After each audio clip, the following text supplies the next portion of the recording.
I feel like the movies and shows that have been coming out recently have been really depressing. Whether like the actual content of the film or show that comes out is depressing, or just the fact that it's so boring and bland and unoriginal just makes me feel depressed. I like a gloomy show every once in a while, but I feel like we've been in like a recent streak of just edgy, dramatic shows and movies, and especially like in anime, and I am just kind of sick of it. And when movies aren't like super dramatic and sad and stuff, they're filled with a bunch of action scenes and fights and flashing lights, and it's just a lot. I don't know why these movies feel the need to jam-pack every scene with useless, chaotic images, and I'm just kind of bored of it at this point. Sometimes I don't want to watch a movie that hurts my eyes or stabs me in the heart. Is that too much to ask? Like, I like watching like happy, silly movies all the time. Like,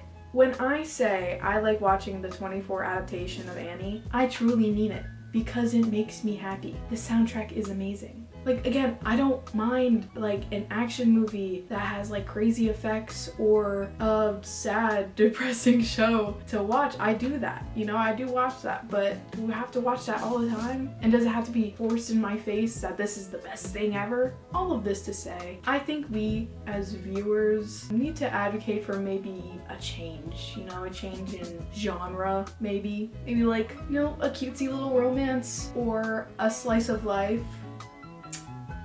Or Skip and Loafer by Misaki Takamatsu was a manga made in 2018 turned anime in 2023. This story follows Mitsumi, an intelligent yet naive girl who is moving from the countryside of Japan to Tokyo for her first day of high school. She meets a variety of people at this new school, and the story highlights these relationships and shows the sweet interactions and emotional highs of high school life.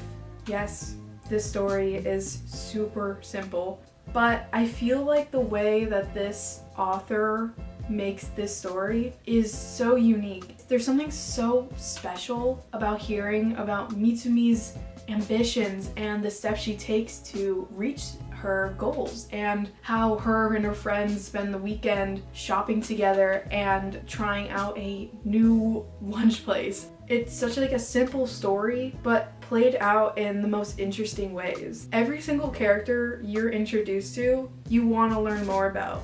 It is such a breath of fresh air to see a bunch of sweet characters interacting and not fighting for their lives against evil spirits or demons. 90% of the show is devoted to showing how you should be living in the moment and how fun life can be if you just enjoy the little moments. Every single character in this series feels like an actual person with flaws and quirky attributes, but these traits don't make them a bad person or ruin anyone else's lives like I've seen so many other shows and movies do. They just make them human. At its core, Mitsumi is the catalyst for change in so many people's lives, and it makes her such a compelling story. Even when you do learn more about a character and their backstory might be on the sadder side, it doesn't drag on or make you feel like awful. It's just something you learn about them, and how they're gonna grow from that is something that you learn throughout the show. Even the characters that you think you are going to hate are eventually made to be the most relatable characters. Higashira is shown to be kind of a mean girl and is first introduced as being kind of like shady to Mitsumi,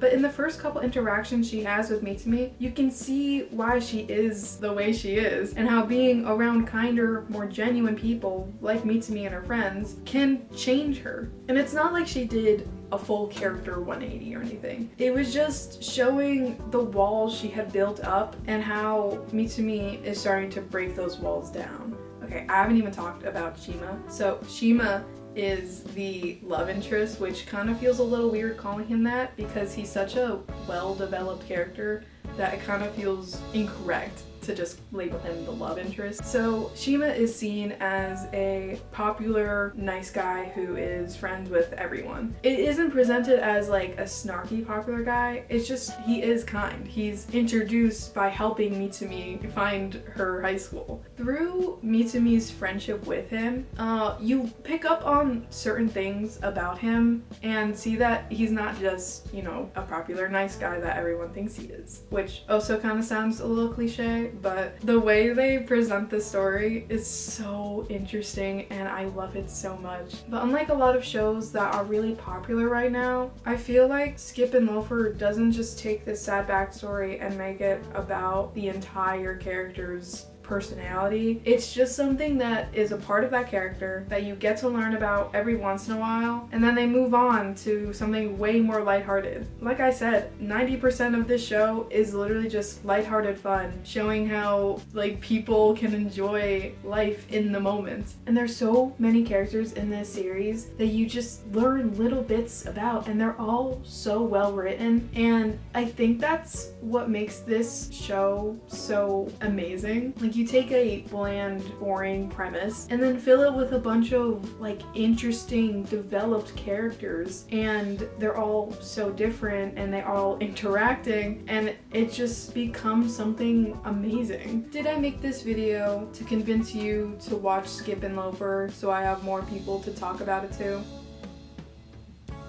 Maybe.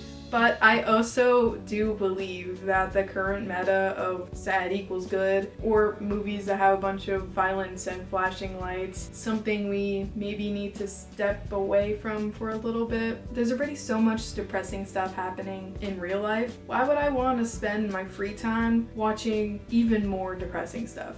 Anyway, watch Skip and Loafer.